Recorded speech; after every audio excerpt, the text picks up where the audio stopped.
Before this video starts, please leave a comment about which lunar reaction you want to see next. In this video, I'll be explaining how Hoyoverse plans to further increase the power of the weakest reactions in Genshin Impact. Their first attempt at this was back in 5.2 when they gave a base damage increase to Overload, Superconduct, and Electro Charged, elemental reactions that were really struggling to keep up with the meta. To double down on this, they started releasing characters who not so much as buffed these reactions, but worked in tandem with them to shred the resistances of enemies. The catch was your team could only have two elements. Shev, for example, could shred the enemy's Pyro and Electro resistance as long as there is only Pyro and Electro on your team, and procking the Overload reaction. While the Overload itself was not the best, the resistance shred made up for it. Hyper carries like Arlecchino and Clarend were able to make the most out of this. Freeze was next, as it became basically forgotten since Risley came out. Scoffer did the exact same thing as Shev, but it did it a bit easier because Shev had to aim and shoot the enemies, while Scoffer basically just had to exist. They're incredibly similar, but the 4 to 5 star difference is as clear as day. Also, Nilo did the same thing but for the Bloom reaction by using them to kill herself and her team. They tried a less restrictive method with Auroron,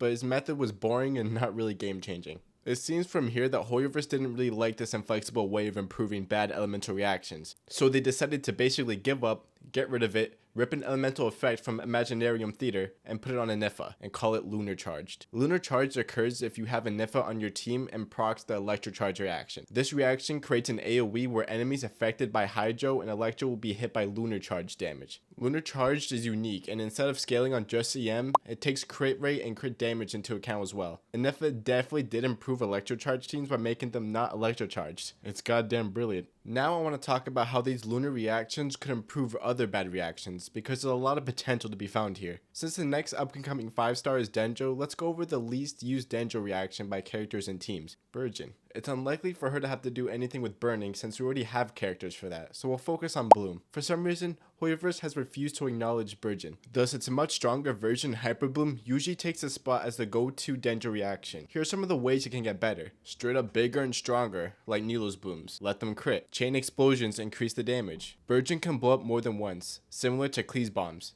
These are the most realistic possibilities I could come up with. It could be something far more simple, like the same additional damage that Lunar Charge has, but a buff is a buff. I believe Burgeon will improve in the next patch of Genshin. Now let's talk about Superconduct. Superconduct is a debuffing elemental reaction that shreds the physical resistance of enemies, and since Hoyo doesn't give a shit about physical damage, it's been neglected. However, the shred it offers without animal or relying on a specific character is huge. Lunar Conduct will be massive here, as the additional damage it deals could be physical, assuming the debuff from normal Conduct can apply here. Good news if you love Chichi or Eula or Femine, because it could just be what they needed. Lunar Crystallize so far has the most potential here, as we already have a few Geo characters who would go crazy with a damaging reaction based off Crystallize.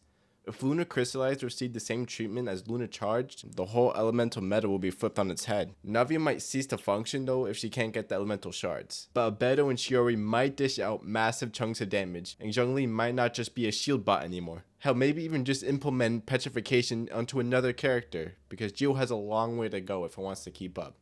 Animo's biggest weakness is not swirling the element you need it to every time, which can be a bit frustrating for certain characters like Kazuha or Sucrose. So Lunar Swirl could help us get some prioritization for the elements we need, especially for elemental fusion. In fact, perhaps it can pull off 2 types of elemental fusions at once. That would be massive. Those are all the reactions I want to talk about in this video.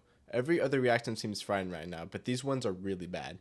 I really hope Hoyoverse pulls through for us here with these lunar reactions, because it could really change the game and make it a lot better, because it has been going through a rough patch as of late, and this will really upscale some of the forgotten characters.